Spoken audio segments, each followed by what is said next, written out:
ওই শেখ মুজিব এবং বর্তমান তারেক রহমানের কোনো আমরা পার্থক্য দেখতে পাচ্ছি না।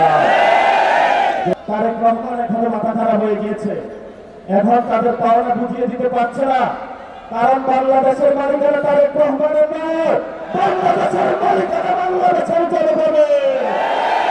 তোমাদের যতটুকু আছে ততটুকু নিয়ে প্রস্তুতি গ্রহণ করো, বাকি সাহায্য কোথা থেকে আসবে?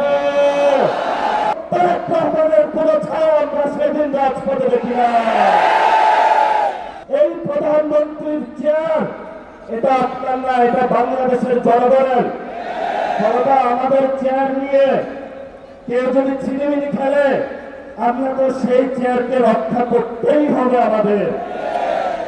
আমাদের ঐতিহাসিক ৭১-এর মুক্তিযুদ্ধের আগে যেই ভোট হয়েছিল, সেখানে বাংলার মানুষ যেই দিকে রায় দিয়েছিল, সেই রায় বাস্তবায়ন না করার কারণে মানুষ অস্ত্র হাতে তুলে নিয়েছিল। সেই সময়কালে যাকে বলা হয় বঙ্গবন্ধু, উনি আসলে ভারত বন্ধু, সেই ভারতে পালিয়েছিলেন।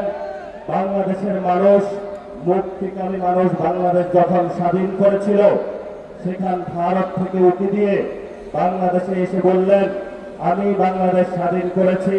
যে মুক্তিযুদ্ধের কথা ছিল সাম্য, মানবিক মর্যাদা এবং ন্যায় বিচার, সেই ৩টি ধারাকে ব্যাহত করে বাংলাদেশের রক্ষী বাহিনী গঠন করে বাংলাদেশের মানুষের উপরে ভারতীয় শাসন ব্যবস্থার যে এক্সটেনশন, সেটা তিনি সেই সময় করেছিলেন। তেমনি ২৪-এর গণঅভ্যুত্থানে যখন মানুষ হাসিনার ফ্যাসিবাদীতে নির্যাতিত নিপীড়িত ছিল, আজাদির স্লোগান উচ্চারিত হচ্ছিল, সেই সময়কালে বাংলাদেশের সকল মানুষ রাজপথে ঐক্যবদ্ধভাবে নেমে যখন বাংলার মানুষকে মুক্তি দিয়েছিল, সেই সময়কালে লন্ডন থেকে একজন বাংলাদেশে এসে ছাত্রদল যুবদলের সন্ত্রাসী বাহিনীকে উস্কে দিয়ে বললেন, আমি হলাম বাংলাদেশের এই গণঅভ্যুত্থানের মাস্টার মাইন্ড। আমরা সেইকালীন যারা ভারত বন্ধু শেখ মুজিবুর রহমান এবং ২৪-এর গণঅভ্যুত্থানের সময় তারেক রহমানের লন্ডন থেকে ফেরত এসে মানুষের উপরে ছাত্রদল যুবদলের সন্ত্রাস চালিয়ে দেওয়াকে ওই রক্ষী বাহিনী, ওই শেখ মুজিব এবং বর্তমান তারেক রহমানের কোনো আমরা পার্থক্য দেখতে পাচ্ছি না। যদি আমরা পার্থক্য দেখতে না পাই, তাহলে আমাদের ভবিষ্যতের কাজ কি? ভবিষ্যতের কাজ, কোরআনের একটা আয়াত আমি চরমভাবে বিশ্বাসী, সে আয়াতটি হলো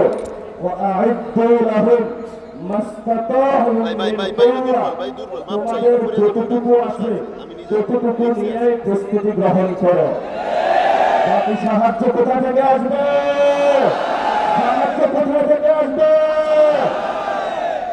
সেই গণঅভ্যুত্থানের দিন এখন বাজে ১২টা, সকালবেলায় বাংলাদেশ পুরো স্তব্ধ, আর্মি সব জায়গায় করিডোর দিয়ে রেখেছিল। আমি আর নাহিদ একটা বাসায় আবদ্ধ ছিলাম। আমরা সকালবেলা বের হতে চাইলাম, বলল গুলি করা হবে। যে বাসায় আবদ্ধ ছিলাম একজন শিক্ষককে নিচে পাঠাইলাম, বললাম স্যার একটু দেখে আসুন নিচের কি অবস্থা। স্যার বলল, নিচ থেকে উঠে এসে যা আর্মি হলো আমার পেটে হলো গুলি ধরেছে, যাওয়ার কোনো অপশন নাই। আমাদের অনেক ভাই সেই দিন সকালে শহীদ মিনার অবস্থান নিয়েছিল, সেইখানে অনেক গুলিবিদ্ধ হয়েছিল। ঠিক এই সময়টাতে বাংলার মানুষ সকল ব্যারিকেড বন্ধ করে, যেখানে এসএসএফ কে ৫ মিনিট দেওয়া হয়েছিল, শেখ হাসিনাকে ৫ মিনিট দেওয়া হয়েছিল, যে হয়তো বাংলাদেশের মধ্যে তুমি ৫ মিনিটের মধ্যে তোমার এখানে জীবন দিবা অথবা ভারতে পালাবা। সেই সময় আপনারা পুরো বাংলাদেশে ঐক্যবদ্ধভাবে পুরো বাংলার রাজপথে নেমে এসেছিলেন। সেই সময়কালীন ৫ তারিখে তারেক রহমান বাংলাদেশে ছিল না। বাংলাদেশে ছিল আমার কৃষক, বাংলাদেশে ছিল মজুর, বাংলাদেশে ছিল রিক্সা চালক, বাংলাদেশে ছিল সবজি বিক্রেতা, বাংলাদেশে ছিল গৃহিণী, বাংলাদেশে ছিল আলেম, বাংলাদেশে ছিল ছাত্র। তারেক রহমানের কোন ছায়া আমরা সেদিন রাজপথে দেখি না।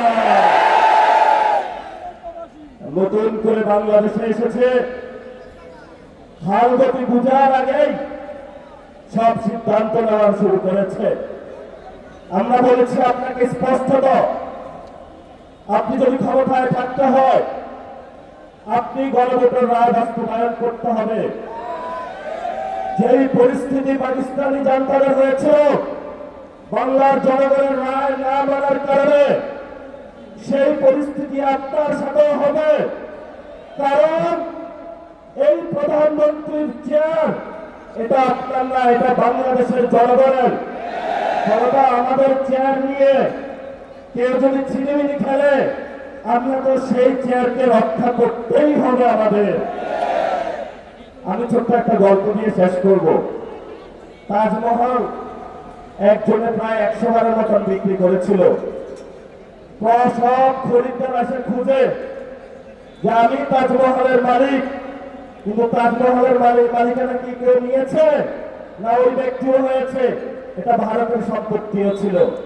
তারেক রহমান নির্বাচনে আসার আগে অনেক জায়গায় ধর্ণা দিয়েছে, ভারত থেকে শুরু করে অনেক ডিপ স্টেটের কাছে তাজমহলের মতন 100 জায়গায় বাংলাদেশকে বিক্রি করেছে।